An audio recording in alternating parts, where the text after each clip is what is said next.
You can start, Bala.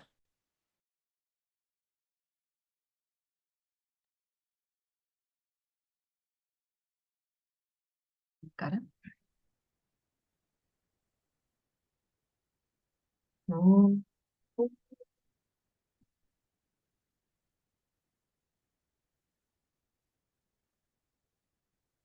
Om.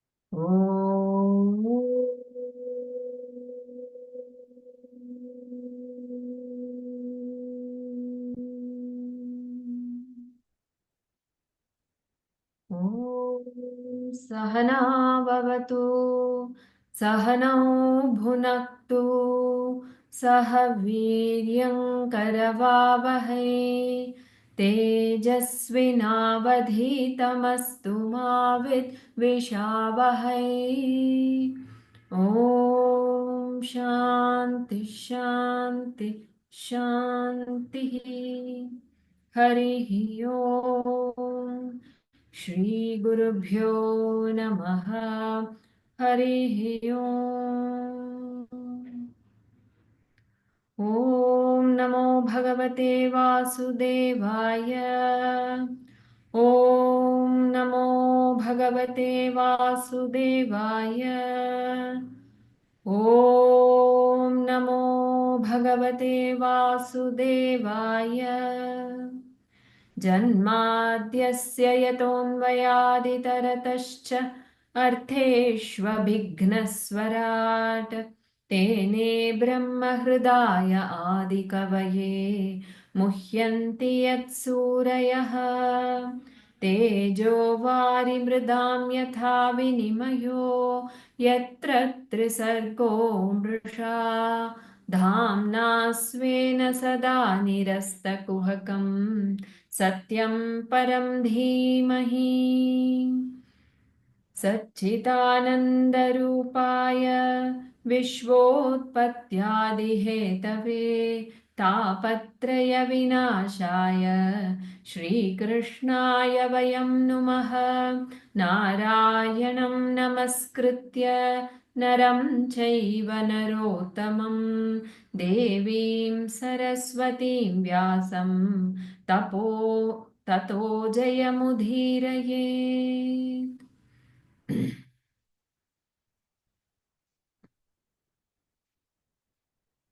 Hari Om. So we are in Gajendra Moksha. Let me just share.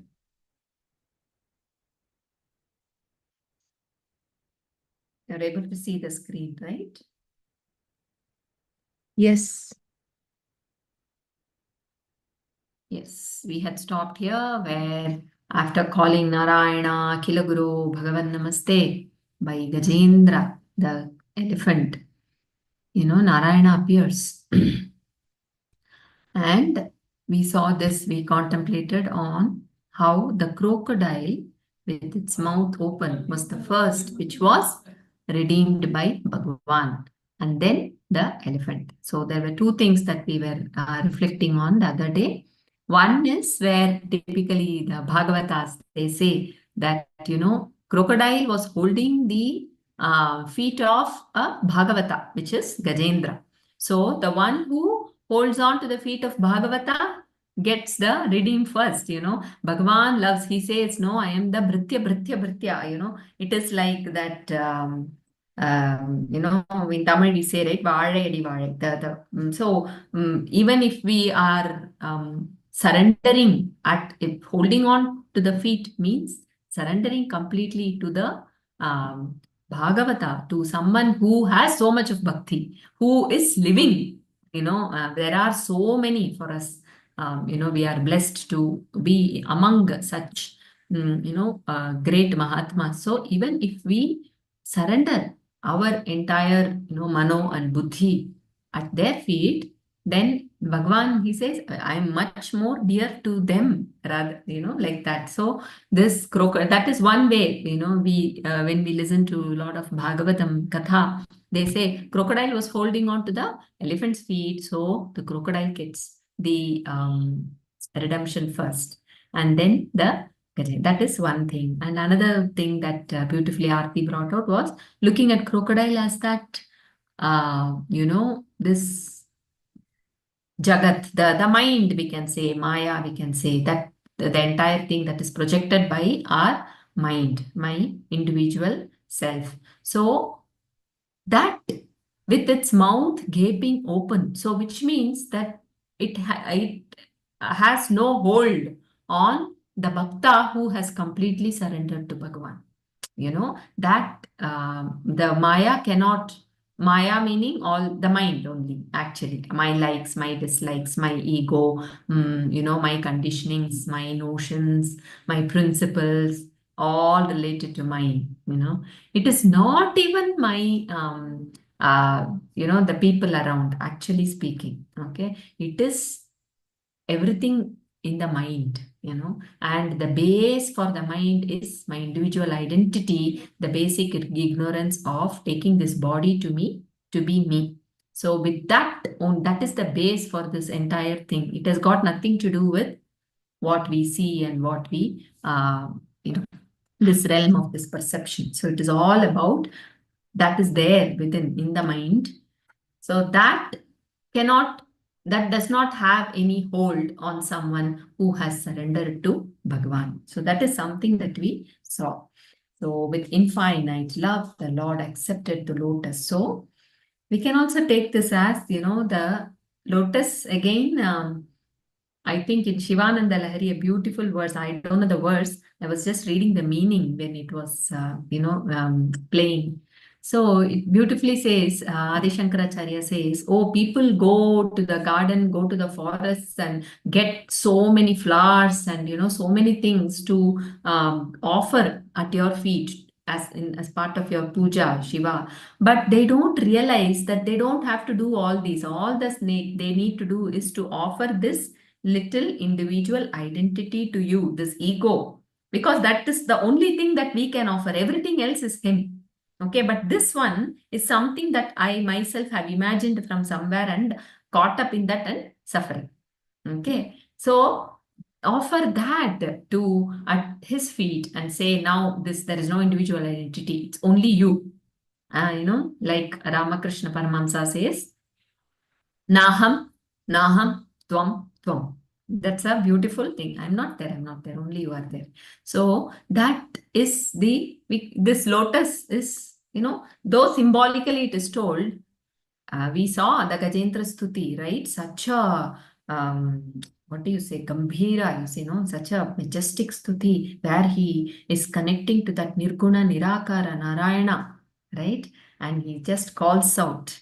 And so, and he completely surrenders his body, mind, the individual self. So that is the symbolism of that lotus also. So when that is done, the Lord is completely there to embrace, to completely take it. And was held in the trunk and the elephant was happy. So this is where we had stopped last week. So we can, unless Aarti Prabha, if you want to add something, we I can. just wanted to add, which I think Aarti had told about last time, the Maya, the angry crocodile, or the whatever you could label the crocodile as. Many times, what happens is, what comes out as anger for people. For example, if you consider crocodile as a human, and if you and we see that in children also, sometimes children do bully others, right? We see children as bullying, where they try to hurt somebody, some other child, holding on to the child, hitting and biting or whatever it is. And I recently, came across the such kind of a child who was doing that kind of, like a behavior of the crocodile, to say exactly. Last year, during my katha sessions and all that, and this year I saw such a great, beautiful transformation in the child. And one very interesting thing was, how did this crocodile or the child change? The change was so beautiful to hear from the parent, because the parent just asked me, "What are your observations?" And I saw that, I told that the child is smiling more. I just said that. And the parent was so excited, and because the child was constantly disturbing others and irritating and telling all the harsh words and all the different things, whatever. And she said, "You know what? I actually thought something is wrong with my son, but finally, what I did was I spent absolute quality time with my son. I left everything and I just sat with my son and spent quality time. And I saw him transforming. So, from a person who was harsh to others because there was no way of expression of anger deep inside, of not being validated enough by the parent, when the parent sat and validated her presence, it transformed that child. So, such is the way when we see that if such crocodiles are there in our lives, we see that sometimes people come and tell me, "Prabha, this person has been always rude with me. This person is constantly biting me with very rude and cunning words. I'm absolutely don't know what to do. I am absolutely helpless. I don't know how to retort back or whatever it is. I'm only now leaning on to Bhagavan too." And that is where, very interestingly, is where we immediately step back at that time and look at that person not only as a person who is being talking such a way, but looking at a person as a whole. In that way, I think I remember Raghuramji once telling me that, "Why, Prabha, everyone only talking about Gajendra? Why you are not looking at the crocodile?" And suddenly he said, "No, crocodile is biting, no, Raghuramji," I said. So that time he said, "No, I've always, from my childhood, I've always thought about the crocodile." So it just reminded me at that time that it's such an important lesson from Raghuramji's perspective, and such beautiful examples that when such things happen and we see people biting like crocodile or behaving like a crocodile, we immediately don't sit and judge, but we immediately try to look at that person like how Bhagavan is looking, with compassion. That when we have that, even though you might be the victim, but when we immediately shift our thoughts from a victim mode or in an anger mode to a compassionate mode, then automatically you are imbibing the quality of Narayana. That is, you're having the divine quality, and automatically you will find that the clutches will be immediately lightened, and it will come out. That the crocodile's clutches, it will slowly come out, and you will see the change. It is a very beautiful change, and that is where you are manifesting that to happen. There is a beautiful thing called manifestation, where you are creating what you want it, and you are creating it by the divine's healing energies. And when I try to manifest it, it is not a goal that I want to do this. When you have a goal, you think that I need to do this. But when you're trying to manifest, we are thinking that the Bhagavan is playing a role, and I need this to manifest so that I look upon these people with compassion. I am free from the shackles, or whatever you'd like to manifest. And that immediately we find ourselves like how the Sudarshana comes. When we manifest like that, the Sudarshana will come and beautifully lift us. It's like a very it's just a lifting, that's it. So I think that's it's like how the trunk is lifted. It's like all this while the trunk was down, and then the trunk is lifted, and that is a beautiful significance for all of us, right? So the trunk has no skeleton. The skeleton is what is gives ego. The skeleton is not there, there is no ego. So it's a very interesting thing when I was reading about elephants one day.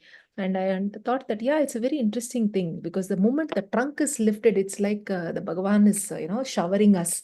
And there is no bonus in a trunk, actually. Bone is what makes us inflexible. It is, although it brings about movement, sometimes it brings stiffness also. So the bone is skeletal-muscular system. So I was just thinking in that way one day. Yeah, thought of sharing. In fact, trunk you told, no, Prabha.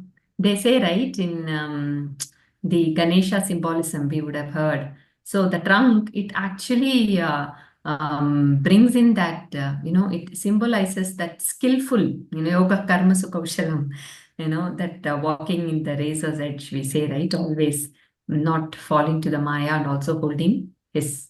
So trunk is like that. It can, if you look at it, that with that tip of it, it can, in fact, pick a needle also. Yes, and it can hold a huge log also. Look at that, what we say. So that's what Ganesha, to go beyond duality, the Ganesha who gives that kind of dexterity in action. He bestows that. It comes in our, one of the Gurudev's, Swami Chinmayananda has given a beautiful book, Symbolism. So in that he has written it this way. Fantastic. Yes. Do we continue? Aarti, anything you want to share? Do you like to read? One of you. Can you do Increase that it? left side all tools thing? Yeah. And I'll also increase the font. And increase it also. It's too small. Yes. Is this better? Okay. So Vedavyasa has also thought like that only. He's now talking about crocodile. Even as they were looking on, there appeared a divine being out of the carcass of the crocodile. It was a Gandharva by name Huhu. He fell at the feet of the Lord and praised him with songs which came out of his Gandharva form. The people there came to know the reason for his having assumed the form of a crocodile all these years and the liberation he had at the hands of Narayana. Years ago, he was bathing in his same lake with his wives. Into that same lake plunged the great sage Devala. The Gandharva was in a playful mood and not knowing the gravity of his offense, he swam underwater and from under he pulled the leg of the rishi who was standing in the water. Incensed at the act which disturbed his meditation, the rishi cursed him and said, "Since you enjoy this sport so much, you will become a crocodile and do this all your life." The Gandharva, now contrite, begged him to reverse his curse, and his wives joined him in trying to appease the anger of the rishi. Devala relented and said, "You will live here for a long time. Once the king of elephants will enter the lake with his herd, you must grab his leg and remember not to let go at any cost. The elephant will invoke the Lord, and he, in the form of Hari, will grant you freedom from this form by killing you with this chakra." The Gandharva made pradakshina to the Rishi Lord and went away from there singing the praises of the Lord. Sukha Brahma saw the puzzled look on the face of Parikshit. Before he could frame the question, Shukha said, "I know what you're thinking. You're surprised to find a mere animal speaking words which the greatest of the yogis have not been able to speak. How could it be possible for the elephant to know the truth about the Purusha? I will tell you." Should I continue or stop here about the Gandharva? Yeah, little bit maybe we can. I think we may stop here.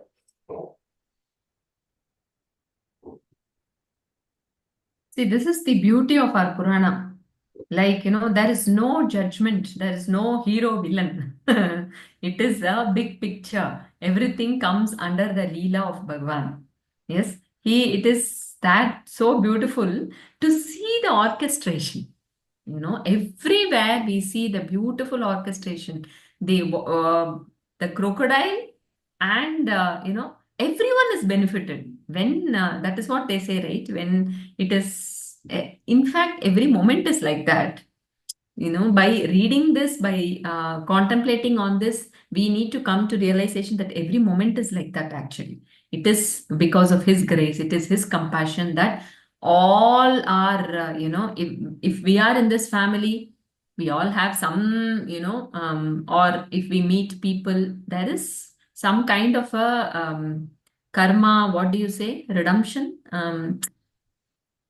It out of compassion, he is bringing people together for a reason, so that compassion for the individual jiva, the jiva exhausts his or her vasanas. It is for that all all these. So this is a vasana of that crocodile, right? That Hu Gandharva.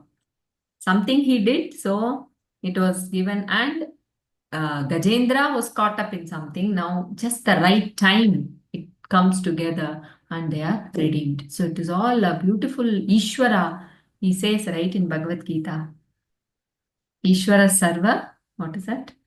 Bhutanam Hrideshe Arjuna Tishtati. So this Ishvara being in the heart of everybody, yeah, every being can be felt in the heart. He is everywhere, but he is felt. Ishvara Sarva Bhutanam Hrideshe Arjuna Tishtati Brahmayan Sarva Bhutani Yantrarudhani Maya. He says, and he controls this entire thing. Control meaning we should not take it as something very fixed and, having like a machine. It's not like that. It is a very dynamic cosmic will happening moment. Is such a, and it is done by that Shakti called Maya. It is his Yoga Shakti. So it is such an intelligent cosmic,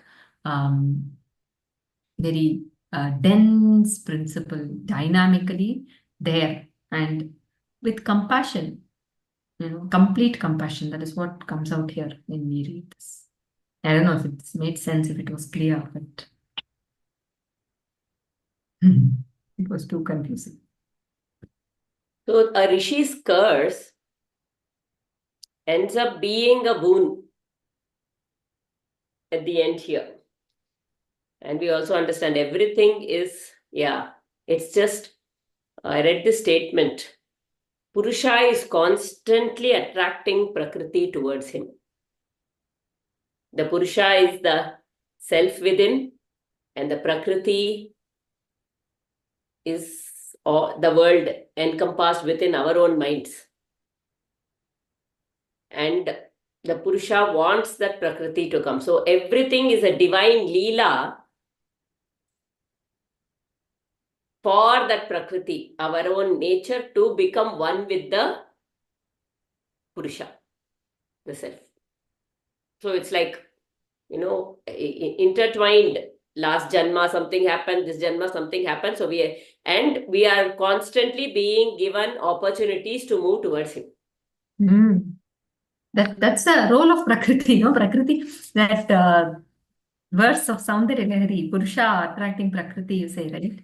The meditative verse on Shakti is where that verse, I don't know, Shiva Kare Manche, it comes, I don't know.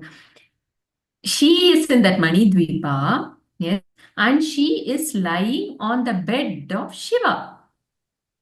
She is there, and that is the Chidananda Lahari, says Adi Shankaracharya. That is that complete, union, one with, they say, right, that Shiva. So that is what she is, Sadashiva Pativrata. She always wants to be in union with Shiva. So every act, every thought, everything that is happening is a step towards, we may look at it material, it is our intellect which is judging. Yeah, but every little thing that is happening here is a step towards that, consciousness, towards that ultimate, what you say, Satchitananda. So that is what is the beauty of the Purana. Everything, it is so evident here. We'll move. One more which came across for me is, we see this Gandharva being childish enough to go under the water and catch hold of the rishi or whatever. It's a very important thing for us to know is there is a consequence in everything. So here, even a childish act of the Gandharva brought about a consequence, and that consequence he bore it for such a long time. But like very nicely, it has been written. The Gandharva made pradakshana to the rishi and went away from there singing the praise of the Lord.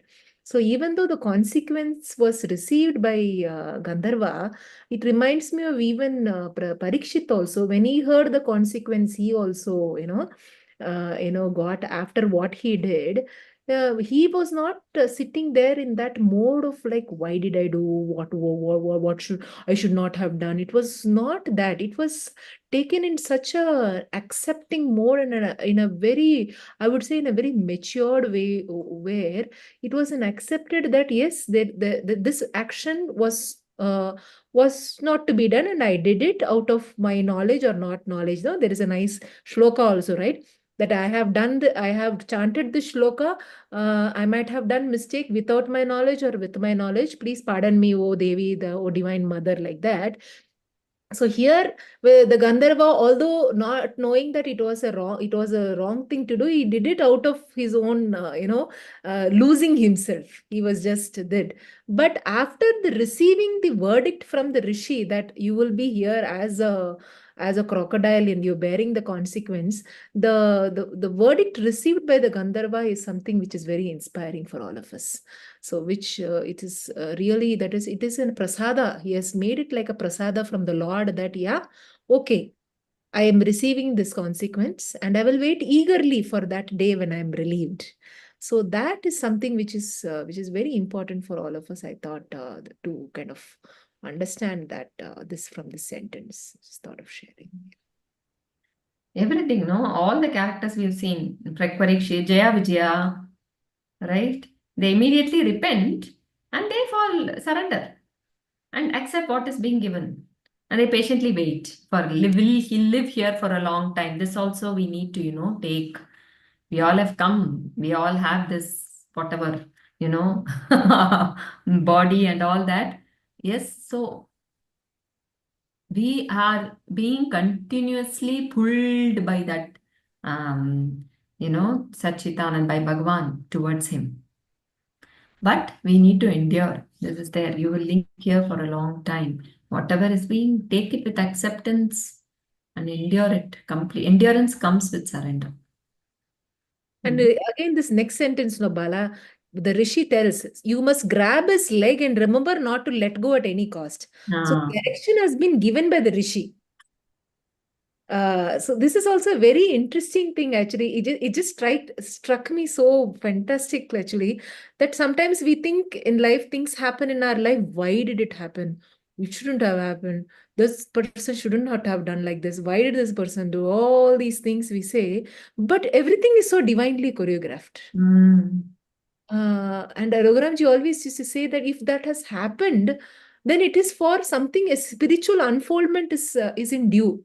When we think like that, then absolutely, either you don't judge that person, or that person also will be wondering why I did that also. Sometimes we do know when we do something. I remember just recently, some a week ago, I heard a comment from one of my relative that you are very indifferent nowadays. I was very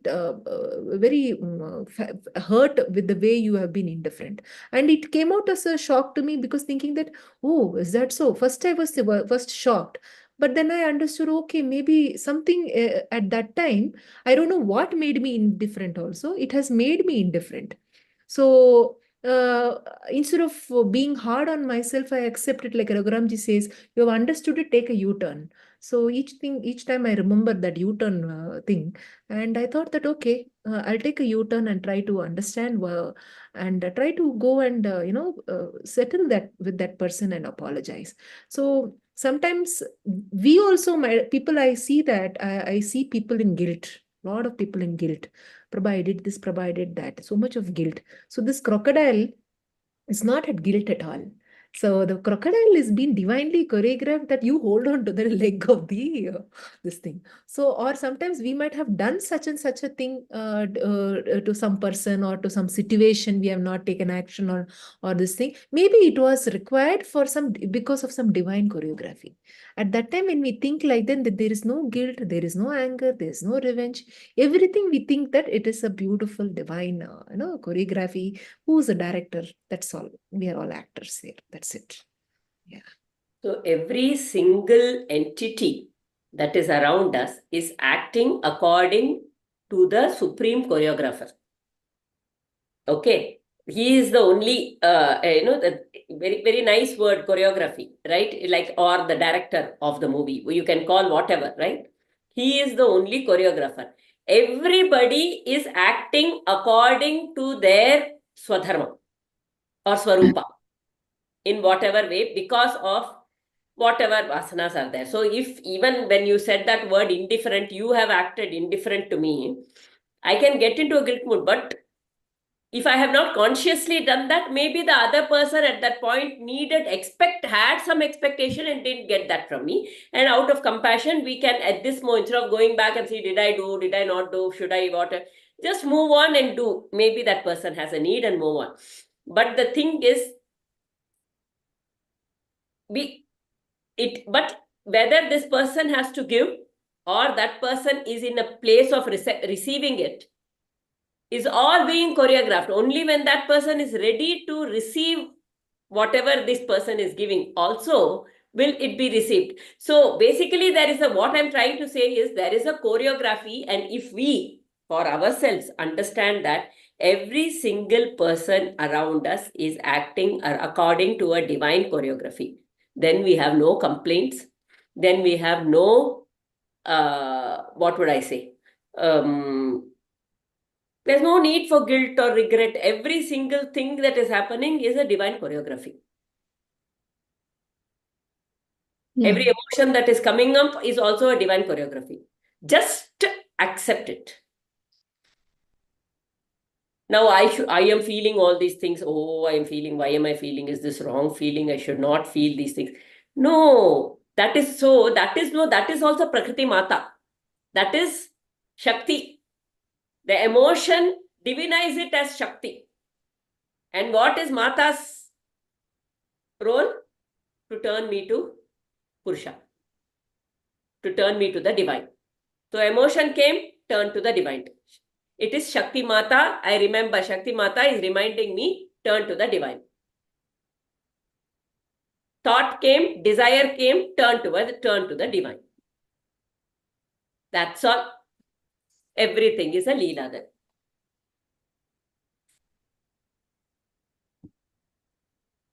That beautiful story, no? Because you talked about Shakti Mata and divinizing. I'm still in that Navaratri mode. Yeah, Yadevi Sarvabhuteshu Vritti Rupena Samstita. All the activities are her. So that story I'm reminded of. We have shared this maybe, but it's okay. We can shortly, in a very short version, we can again contemplate, because we are again and again saying that the Shakti Mata turns us towards Purusha, isn't it? They're not that different. It is the very beautifully Swami, Swami says, the entire Prakriti, whatever, everything is the Shakti Vishesha of Shiva. This is Shakti Vishesha. It is the,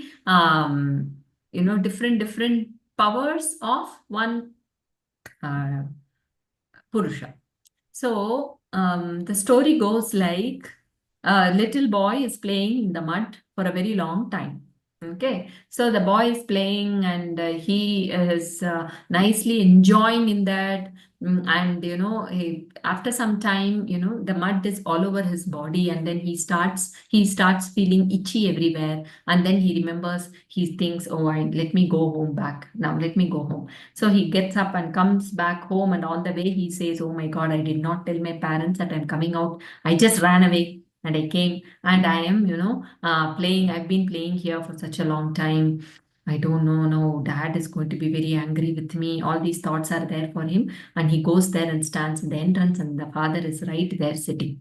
Yeah. He looks at his father and is terribly scared. Father looks completely unapproachable or inapproachable. I don't know what is the right English word. So then he's just standing there, and then the father calls the mother.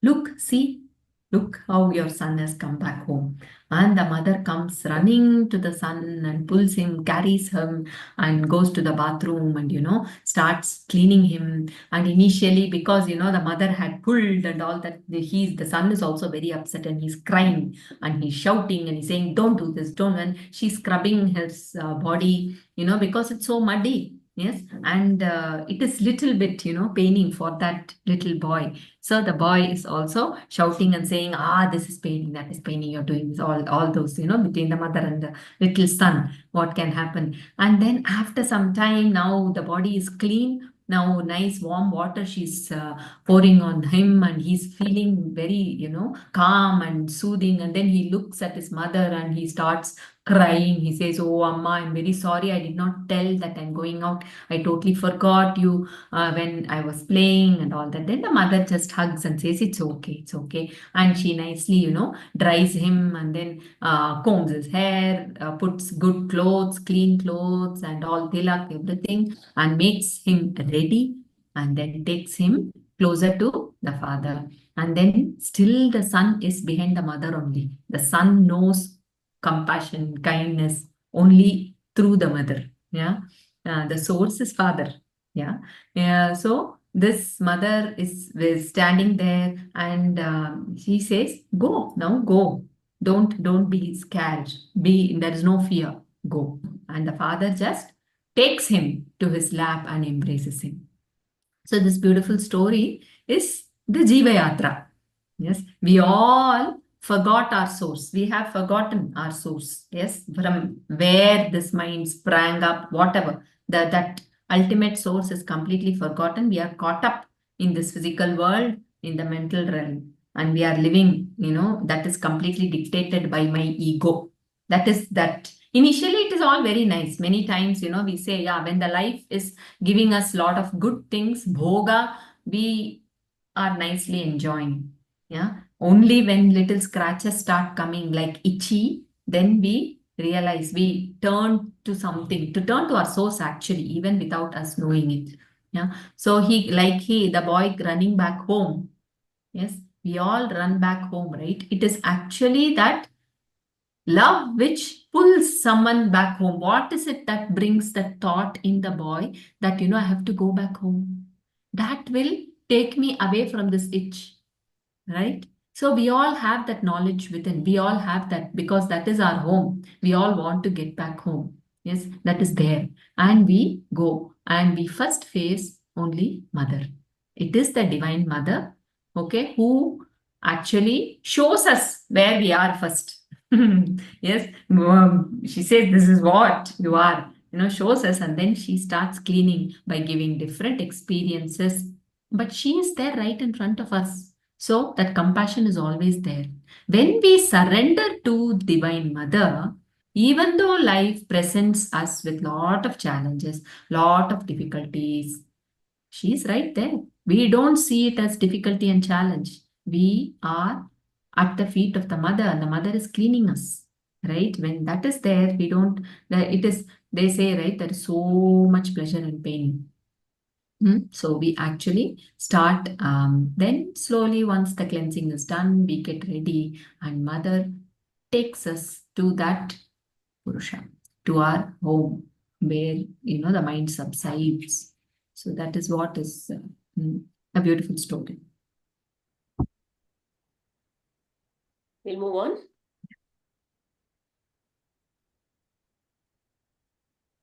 Okay. Shuka Brahma saw the puzzled look on the face of Parikshit. Okay, that we read. The southern country of Pandya was once ruled by a righteous king by name Indradyumna. He was ever devoted to Narayana. Once he was worshipping the Lord silently on the slopes of the Malaya mountain. Having bathed in the river, he restrained his thought, mind and breath. He meditated on the form of the Lord, and he was observing the vow of silence while praying. The sage Agastya, who lived on that mountain, came by chance to that spot, and he was surrounded by his disciples.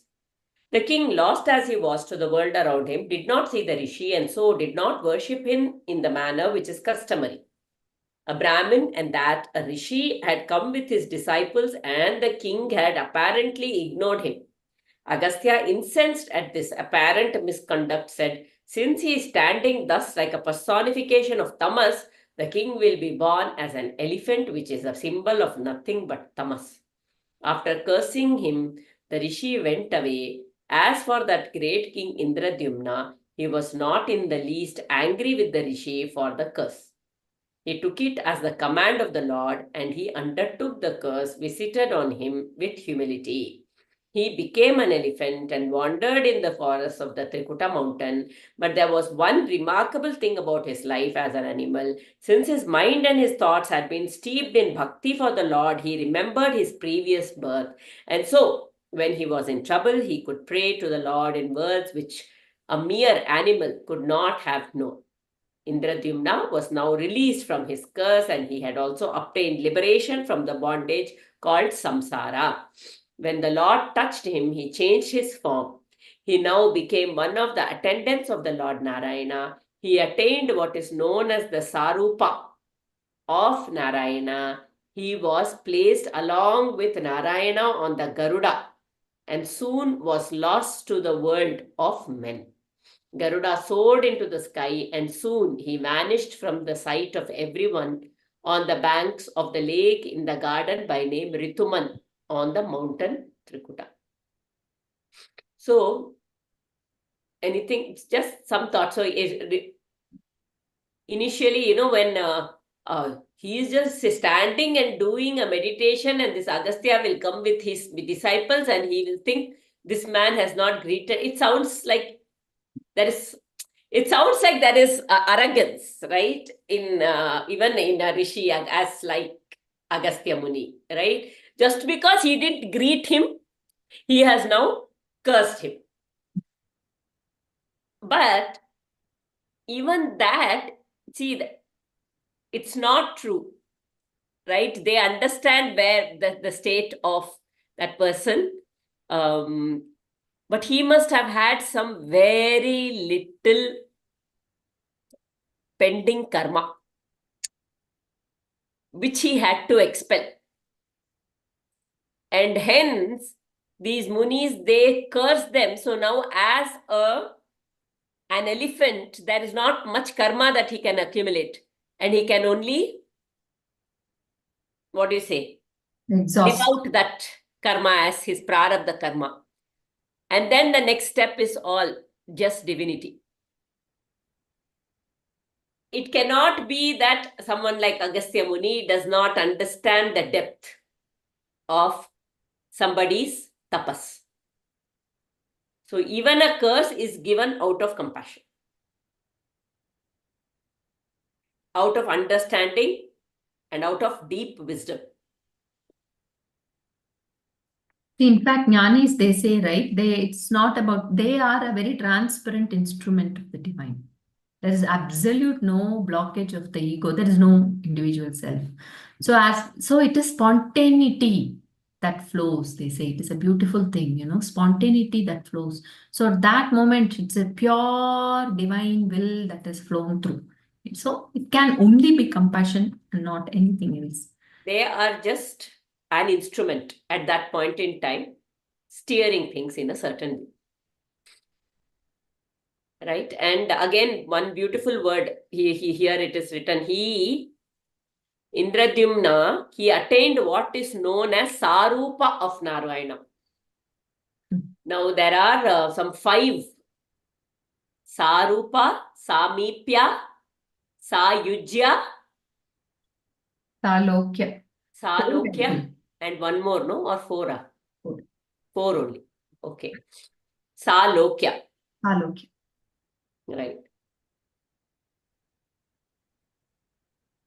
Sayujya, Sarupya, Salokya, Samipya. Samipya.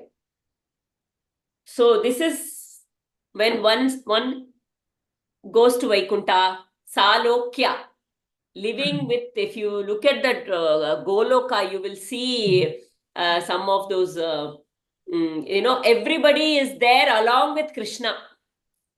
That is like the Salokya. In his Goloka, everybody is there. So you have gone to that Loka, the same Loka as, Vishnu here, Vaikuntha or Narayana. And Samipya is one who is near him at all point in time. Through his bhakti, he is near him at all point in time. Sarupa is he reflects the image of Narayana. In a way, so it depends on the kind of meditation we do. If, if I think this is, maybe, if I am constantly on the Rupa of the Lord, and when it goes on, that Bimba, that Rupa of the Lord is so strongly engraved in my subconscious, when that moksha is attained, that Bimba becomes, there is no difference between the Rupa of the person and Narayana. Sarupa. He attained what is known as the Sarupa of Narayana. He was placed along with Narayana on the Garuda, and soon was lost to the world of men.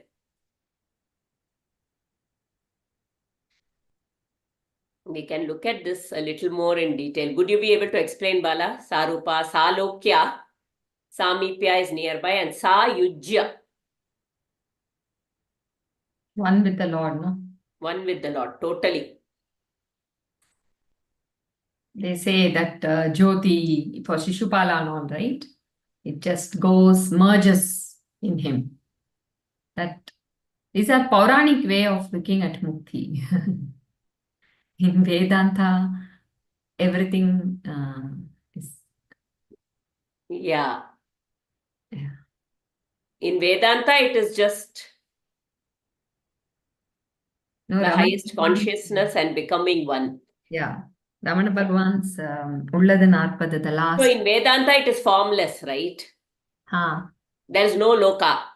When it comes to Vedanta, there is no loka. There is no everything. It is just one plane is consciousness, the other plane is the world. So it's just like dispersing into this thing. But here, like you said, it's the Pauranika Mukti. So way of describing it. In a Vedantic way, it is like, what you said, the last verse of Ulladu Narpadu, Bhagavan Ramana says,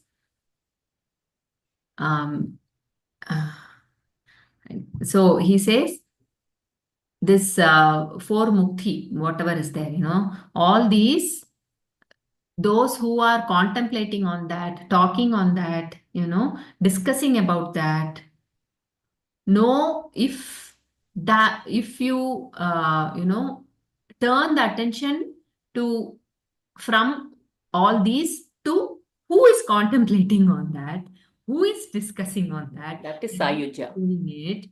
That is me, right? That Akhandai, right? Akhandai, it is called in Tamil.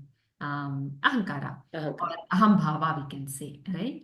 So Ahandai Uru Aridal Mukti. So that is the declaration of the Maharishi. He says, it is Vedanta, right? It says, this individual self, this Jiva Ahandai is there. That is the thing. I am there. That is the thing that we have, right? When that gets dissolved, like the bubble dissolving in the ocean, when that gets dissolved, that is Mukti. So Vedanta, all these are also, it is to bring that meditativeness in us. Puranas are very important for us to bring that meditativeness, but it all leads to one thing. It is about dissolving our individual self into the Lord.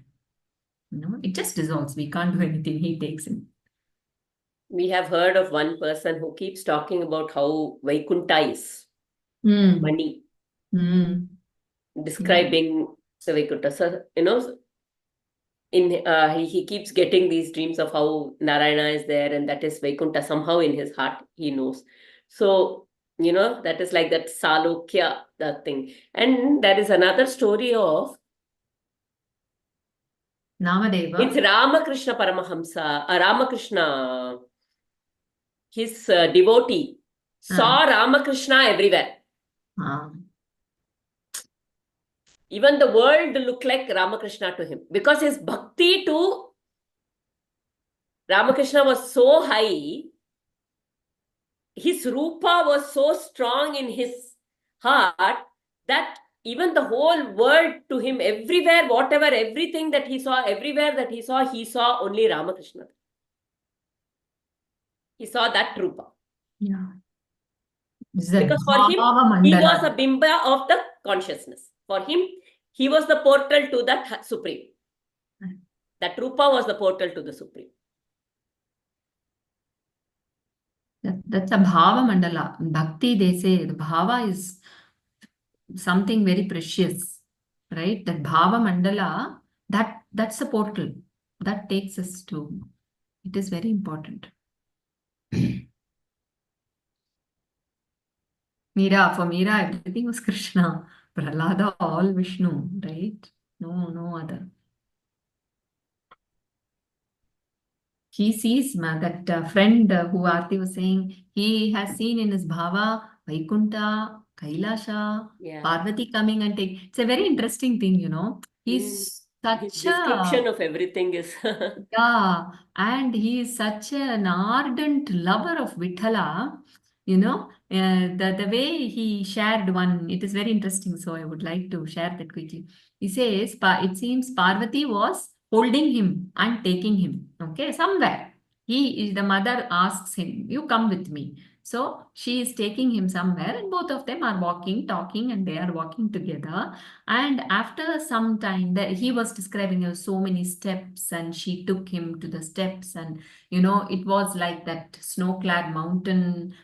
So it was similar to Kailasha. Okay, and it was like that. And after a point, he pauses.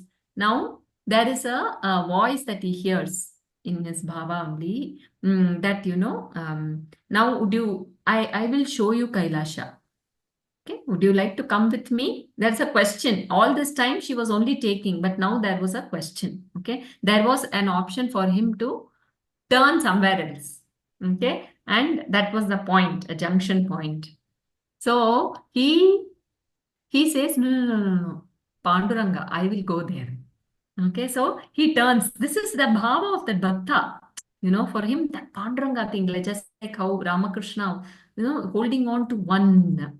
And that takes, so he believes that it was a test by Panduranga himself to see that if he will go drift his entire that bhakti bhava to something else, or is it still precious at Panduranga feet?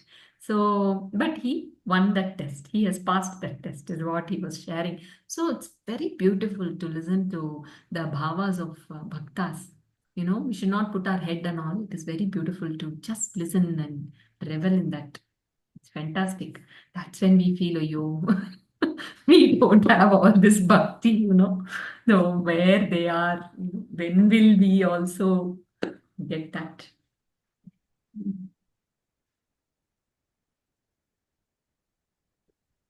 So there was war in the... Anybody else wants to share anything before I move on? Go down, Bala.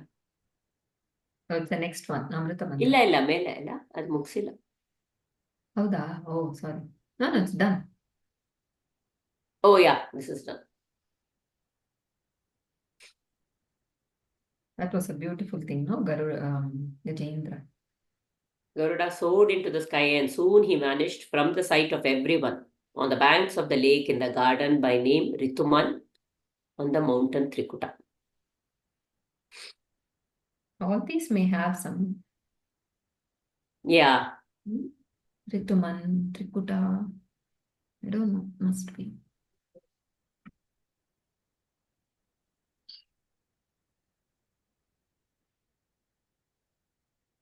Shall I go down? Anything else? We don't want to leave the Gajendra, no? Amrita Manthana. There was, Rabbi, you want to read? There was war in the high heavens between the Devas and the Asuras. The Devas could not stand the fierceness of the attack of the Asuras. They were not able to bring back to life many of the Devas who were dying in the war. Indra, Varuna, and the others held a council of war, and they could not find a way out of the dreadful predicament. They decided to approach Brahma, the father of creation. When they went to him, he said that there is only one way to solve their problem. That is to go to Lord Narayana and pray to him. He would help them out of their trouble. They proceeded to the presence of the Lord. Brahma prayed to him and asked him to take pity on the Devas. Narayana appeared before them, and after listening to their words of praise, he said, I know how you can achieve what you want. First thing to do is you should make peace with the Asuras. We are in need of time to prepare ourselves, and until you succeed in your new attempts, it is but politic to call for a truce. The endeavor is for something great. The methods adopted should be as peaceful as possible. My suggestion to you is this. You should obtain Amrita, the elixir which will protect you from death. It will also bring back to life one who is dead. How are we to get Amrita is your next question. You should churn the ocean with the mountain Mandara as a churning staff and with Vasuki the serpent as a rope. For this churning, you need the powerful arms of the Asuras. You cannot do this all by yourself. I will also take part in the churning operations. You should strive for the coming of the Amrita out of the ocean. I will see to it that you get the entire benefit of the Amrita and not the Asuras. But I must give you a word of warning. Do not oppose the Asuras in anything. Pretend as though you are willing to fall in with all their suggestions. There is another word of warning. First thing that will be born after churning will be Kalakuta, the dread poison. Do not be frightened of it. And again, several other things will be born of the ocean before Amrita. Do not covet any of them, and do not ask for them if you feel that the Asuras desire them. Your aim is the Amrita, and the rest is immaterial. Now go and make peace with Bali and begin your work. Bali Chakravarti, and begin your work. The Lord disappeared from their presence, and the Devas, led by Brahma, returned to their abode. Such a very beautiful dialogue of monologue. Yeah. Vishnu. This is the beauty of surrendering, no? Yeah, Yes, many sentences makes a lot of beautiful sense. Let's sit and break it. We can actually look at this in two ways. Mm. One from the angle of self-exploration and the other from the angle of the world as well. And in both ways, there is so much to learn from this. You were saying something, sorry for interrupting. No, you continue, Aarti. We'll add on. So, if you look at, let's look at the worldly way. Somebody is saying something. Let's say at work or in the house, somehow telling something, coming back at me all the time, doing a lot of things to me. And I am always constantly feeling attacked by this person. Now, that line which is there,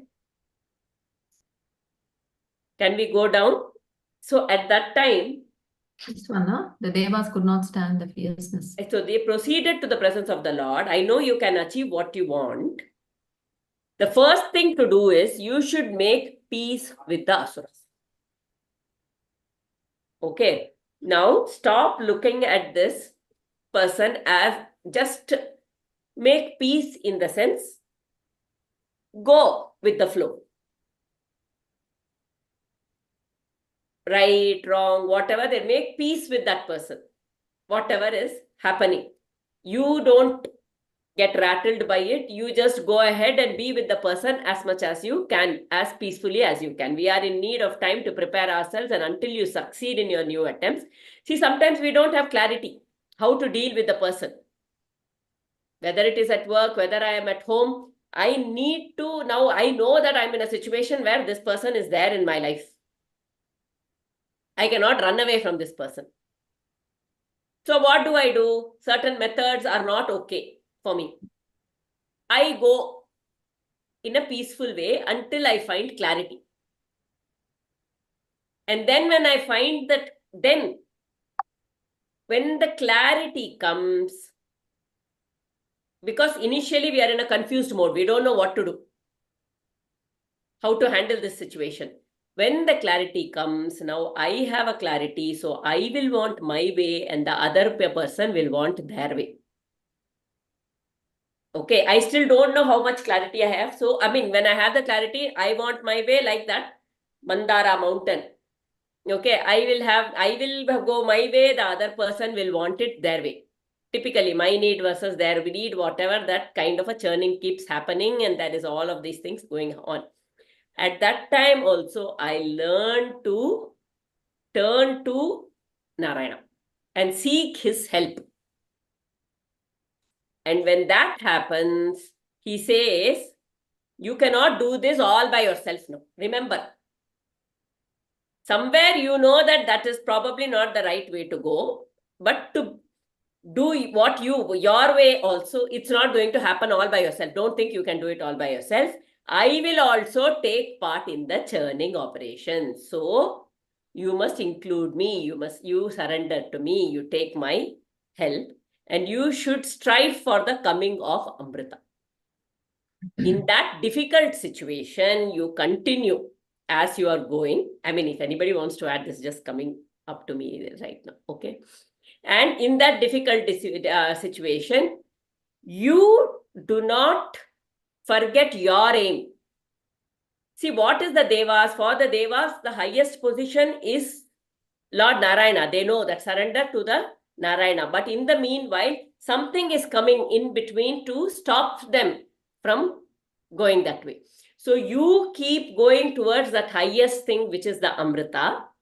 In the meanwhile, lot of poison will come, a lot of negativities will come. Okay, and also, after the negativities come out, there will also be a lot of things that can lure you towards it, but you do not lose your track. So this mostly we can talk about with other people, but also with our own emotions and our own thoughts. I embrace the thoughts first. If there is a negative, I say, I am angry. This anger is not good. The anger is the asura within me. Why am I doing this? No, embrace it. Accept it. Make peace with it. Say it is there. Let it be there as it is. And once we accept it, clarity can come, and then there is a churning, and with the help of, as I keep accepting this internal, whatever is the turmoil as part of me, as there, and include that in my journey of this churning of the ocean that is happening within me, and seek the Lord's help so that my mind does not sink. Like the Mandara, we all know the churning of the ocean story. Then it will take me towards the Amrita. All the poison, which is the negativities within me, come out. Good health comes out. Dhanvantari, I think all of those will come eventually. As we learn to overcome the asura, then, all of that good health comes. I mean, things happen. And we continue to move towards Amrita. Anybody else? Just some thought. Beautiful. That part of embracing, making peace, accepting even the negative outside or within. That was the part I wanted to really highlight here. Yeah. As the first Me step. too, that stood out. And one main thing here is the very first step is surrendering to Lord. That's it. Asuras, they don't know all the time. Sorry, the Suras, the Devas, they just go fall at the feet of Narayana. In fact, children also ask, right? They do everything and then they go and just ask. But yeah, that's okay. That is how we all are. Yeah. So go when the moment that surrender is there, it is so beautiful how every step is guided by Bhagavan. It is so clearly told. you know. So first thing that came here, like what Aarti said, for me to this peace with Asura. So what is this peace? Is giving up my ego. They have to go and fall at the feet of Bali Maharaj and get their help. He says, until you succeed in this attempt, it is not going to happen. Yes. So, even saying that, I am a very angry person, I get angry all the time, is my ego. Anger is there. Just even mechanically removing that I from the sentence brings in a huge relief. Okay. That itself will help us step back from that emotion and know there is something more than just angry in me. Okay. So that itself gives a huge relief. It is not, we get so identified with one thing at that time. It could be anger, it could be guilt, it could be, I don't know, anything. So it's so much only in that we forget that there's so much in me than just that, right? So giving up that ego is the very first thing and fall at the feet. Surrender is what. So the moment that happens, every little step is in detail given by Bhagavan. And look at him, he is saying, I will also take part. No, it is he who is doing right from the beginning till the end. But he says, I will take part because that is how we see it. We think he just came as the kurma, or no. Actually, we must, I think, next week read that Narayaniam Dashakam. It is fantastic. The more and more, as we read, the first they surrender, right? This Suras surrender. The moment the Suras have surrendered, it is completely taken over by Narayana. Okay. And there has been, and the Devas are just doing what is being told to them. Okay. Every time there is a challenge, when the mountain goes down, Devas do not pray or anything. Automatically, Kurma just appears there. Yes. And there are many instances which Narayana Bhattatri gives. It is a beautiful Dashakam. We will read that maybe next week, as in the beginning, or maybe after the Mantana is over also. We can read that, and it is very beautiful to see how just that surrender is what is needed for him. The moment I hold on to him, he gives me the steps. He gives each one of us, what to do, and also give precaution. He says, don't oppose the asuras in anything.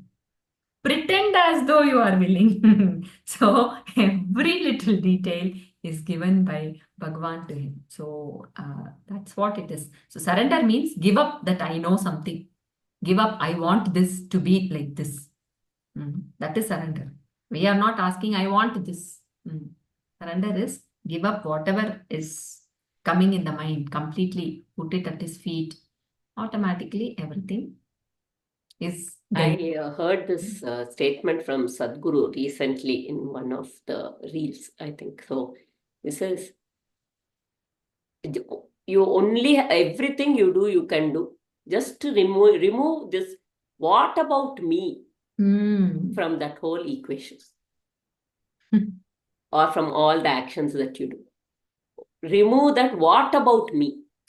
When you said ego, surrender the ego, right? That's all. In every single thing, when we start thinking, what about me? Why, right? Then everything becomes ego-centered.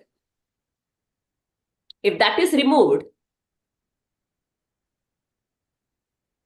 then there is no ego, because actually in reality, the ego is just a superimposition over the consciousness. It's not real. It's just a bimba. It's just an image. We were discussing in our parenting classes also something, we expect my child should come to the house. As soon as they come, they put the chappal inside this thing, shoes inside. They keep the bag in its place. They put the lunch box correctly. I don't have to tell anything. They change their uniform. They come wash their hands. They come and sit on the table, eat the food I have given.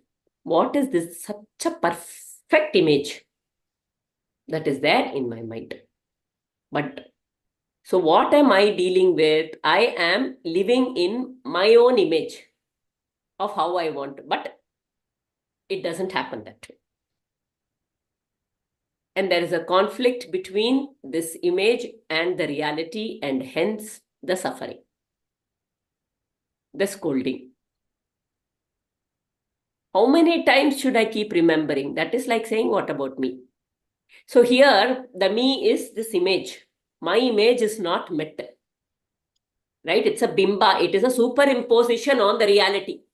I am not seeing the things as it is. I have superimposed this, my own choreography, instead of being part of his choreography. I am constantly living in my own choreography. So what about? When we remove that self-image, that image that I have for myself, Yeah. we can enjoy the entire thing that the child Entirely. does. It Yeah. is so beautiful, and we will actually be, that is what is living. But In everything, no? That is, we have that image. That is where there is a conflict between our image and what is happening, and hence we are troubled. Reason for our sufferings, because we are superimposing. We are constantly attached to the superimposition rather than the reality. I think that Inside Out too, if people have not watched, you can watch. It's a nice, the last scene, How it, remembering as you were talking about that image, the projection of that anxiety. I go and tell my husband something. I want him to respond in a certain way. Now he is thinking, if I say something, if I tell something wrong, she will get upset. So he is standing like a wall. Now I don't want him to give solution. I don't want him to say anything that will upset me. But I don't want him to stand like a wall also. Okay. Constantly in my own image here. Now, everything is my own image projection, that, and hence the reality is not met, and I am, what about me? I don't get what I want. Okay. So if we can just identify the image and clear the image and just be with the reality and accept his choreography and remove our own choreographies, our directions. Our choreography will not happen because we Our are. choreography don't happen. That is why we are suffering. It is not there only. Yeah. There's some imagination. And we want the outside world. We start controlling the outside world to meet our choreography. But it doesn't happen. It's not there. We must know that it is not there. Gandharva Nagari, like the clouds. Mind is only an image in my mind. My image is inside my mind, like a dream happens in my mind. This image is also a daydreaming only. When I wake up, I realize the dream is not the reality. Similarly, I have to wake up to this image which I am daydreaming and start seeing, and actually wake up to the reality.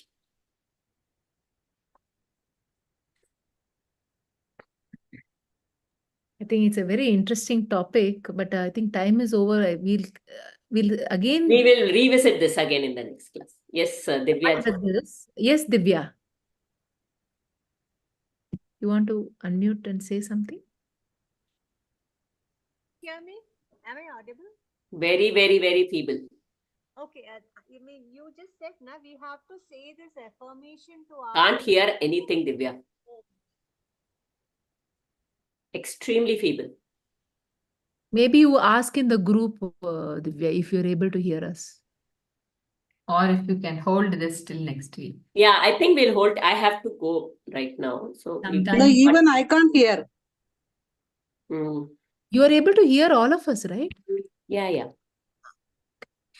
Okay, so let's close the session, Bala. Yes, yeah, madam.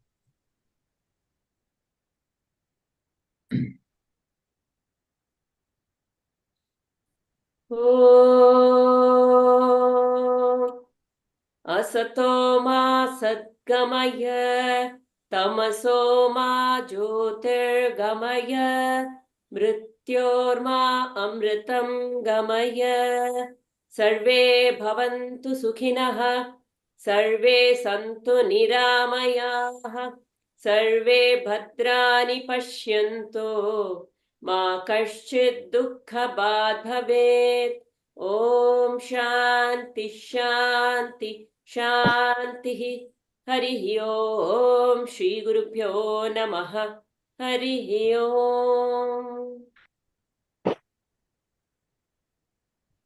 Thank you, everyone. Namaste. Thank you, Aarti, Prabha, even Bala.